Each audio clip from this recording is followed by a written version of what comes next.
नमस्ते बच्चों, मैं हरप्रीत कौर आप सभी का स्वागत करती हूँ हैप्पी हिंदी के इस चैनल में। और आज हम पढ़ने जा रहे हैं कक्षा 3 पार्ट 3 हर झंडा कुछ कहता है का अभ्यास कार्य।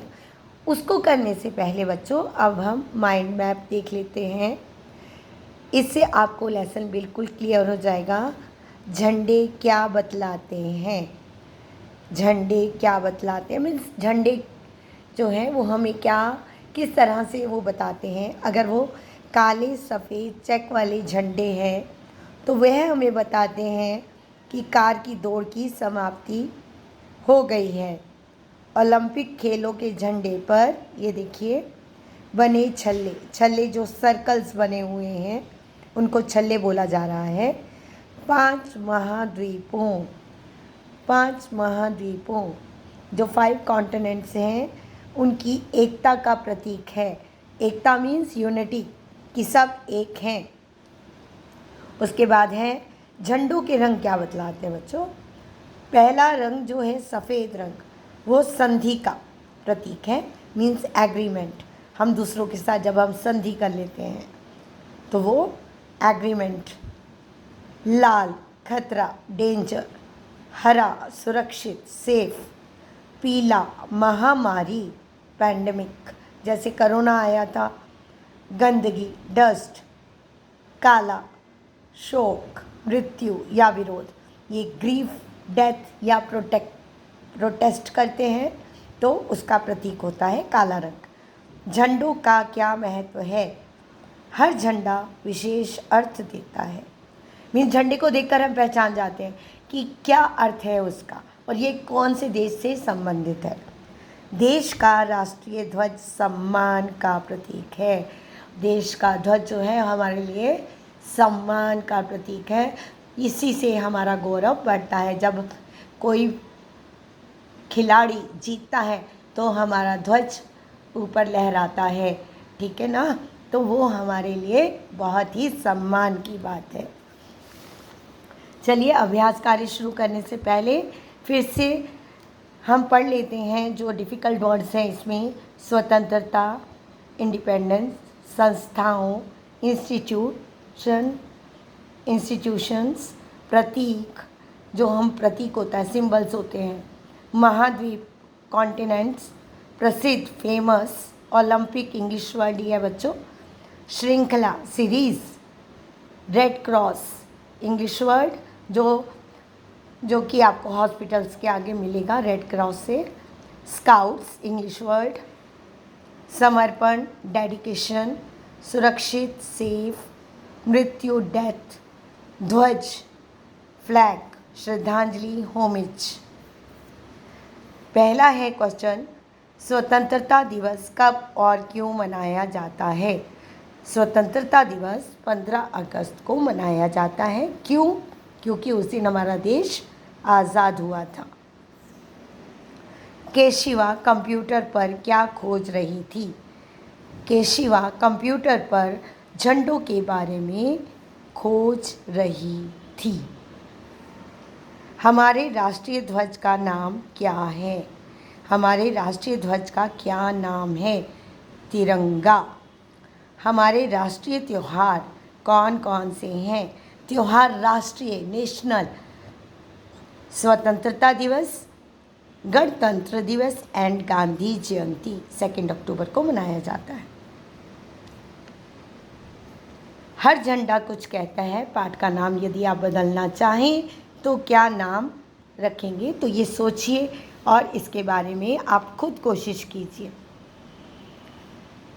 राष्ट्रीय झंडा फहराते समय आप क्या करते हैं और क्यों। राष्ट्रीय झंडा फहराते समय हम सावधान मुद्रा में खड़े हो जाते हैं ताकि हम अपने देश का सम्मान बनाए रखें। कुछ शब्दों में उत्तर दीजिए। अब झंडे किस पर बनाए जाते हैं।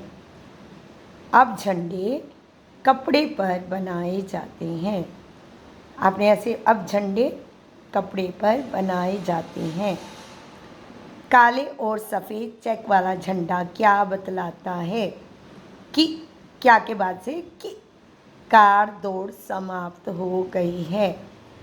काले और सफ़ेद चेक वाला झंडा बतलाता है कि कार दौड़ समाप्त हो गई है। विशेष व्यक्ति को श्रद्धांजलि कैसे दी जाती है? विशेष व्यक्ति को श्रद्धांजलि राष्ट्रीय ध्वज को झुकाकर दी जाती है। कुछ वाक्यों में उत्तर दीजिए। केशिवा ने घर आकर क्या किया? अब कहा नहीं, किसी से उसने कुछ नहीं कहा, तो क्वेश्चन में मिस्टेक है। केशिवा ने घर आकर क्या किया? केशिवा ने घर आकर कंप्यूटर खोल लिया। उसने सबसे पहले कंप्यूटर खोल लिया। वैसे तो उसने फ्रिज खोला था, उसे भूख लगी थी, और उसके बाद उसने सैंडविच और जूस निकाला था। पर फिर उसने, क्योंकि झंडों के बारे में जानकारी प्राप्त करनी थी, तो आप कुछ भी दोनों में से कुछ एक लिख सकते हैं। पुराने ज़माने में झंडे किससे बनाए जाते थे और क्यों? पुराने ज़माने में झंडे वृक्षों की छाल, जो वृक्षों की छाल होती है बच्चों, उससे, और जीवों की खाल से, जीव जंतुओं की खाल, स्किन ऑफ एनिमल्स। जहाज संकट में है, यह कैसे पता चलता है? यह पता चलता है बैंगनी झंडे पर जब काला गोला लगा होता है, तो इसका अर्थ है कि वो जहाज मुश्किल में है। राष्ट्रीय ध्वज किसका प्रतीक है?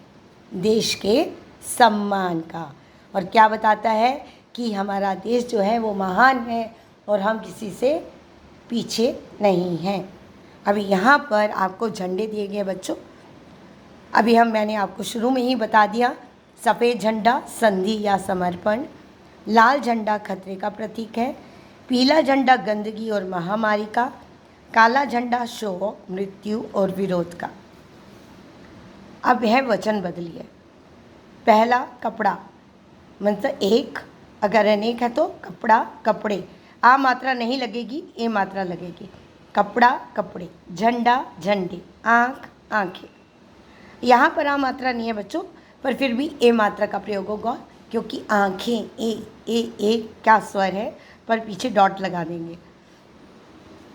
टुकड़ा, आ मात्रा है, टुकड़े। कमरा, कमरे। गेंद, गेंदे। यहाँ पर आ मात्रा नहीं है, ए मात्रा लग रही है, पीछे डॉट का निशान आएगा। अब यहाँ पर हमें कुछ सर्वनाम शब्द जो नाम के स्थान पर प्रयोग करते हैं, जिसमें किसी का नाम नहीं लिया जाता बच्चों, कि यह पुस्तक किसकी है, वह कौन है, मीन्स हम नाम नहीं ले रहे, ठीक है, किसी का नाम नहीं है। तो हम यहाँ पर पहले सर्कल कर लेंगे। वह, इनके, अपने, उन्हें, इन। तो इसमें ये जो वर्ड्स हैं जो सर्कल किए गए हैं वो सर्वनाम है, कोई नाम नहीं है। वह, क्या वह, कुछ भी, अब उसको किसी को भी वह बोल सकते। इनके, उन्हें, अपने, इन। तो इन पर तीन जो हमने जो हैं वो बनाए हैं वाक्य। वह पर बनाया है, वह मेरा मित्र है। कौन मेरा मित्र है? वह, नाम नहीं है बच्चों। उन्हें खाना खिलाओ, किसको खाना खिलाओ? उन्हें। यहाँ पर भी किसी का नाम नहीं है। इनके नाम बताओ, किनके नाम बताओ? तो यहाँ पर किसी का नाम नहीं है। अब यहाँ पर आता है स्त्रीलिंग, पुल्लिंग। स्त्री मतलब लड़की, पुल्लिंग मतलब लड़का। झंडा क्या है? झंडा इज़ अ पुल्लिंग। केशिवा स्त्रीलिंग, लड़की का नाम है। जहाज पुल्लिंग। दुनिया स्त्रीलिंग। नेता पुल्लिंग। महामारी स्त्रीलिंग। अधिकतर जिनके पीछे ई की मात्रा होती है वह स्त्रीलिंग होते हैं। आ मात्रा जो है वो पुल्लिंग को दर्शाता है। कविता की आगे बढ़ाइए। तिरंगा मेरे देश की शान, तिरंगा मेरे देश का मान, तीन रंग इसकी पहचान, इसके आगे झुके जहान। तो इसको हमने पूरा कर दिया है बच्चों। और यहाँ पर ये ट्रेन दी गई है, इसमें आपको झंडे बनाने हैं। मैंने पहला बना दिया है, देशों के ही बनने चाहिए। पहला भारत, तो भारत लिख दिया है। आप तीन कोई भी अपने पसंद के देशों के झंडे बनाइए और यहाँ पर आप उनका नाम लिखिए। तो इसके साथ ही हम आपसे विदा लेते हैं। धन्यवाद।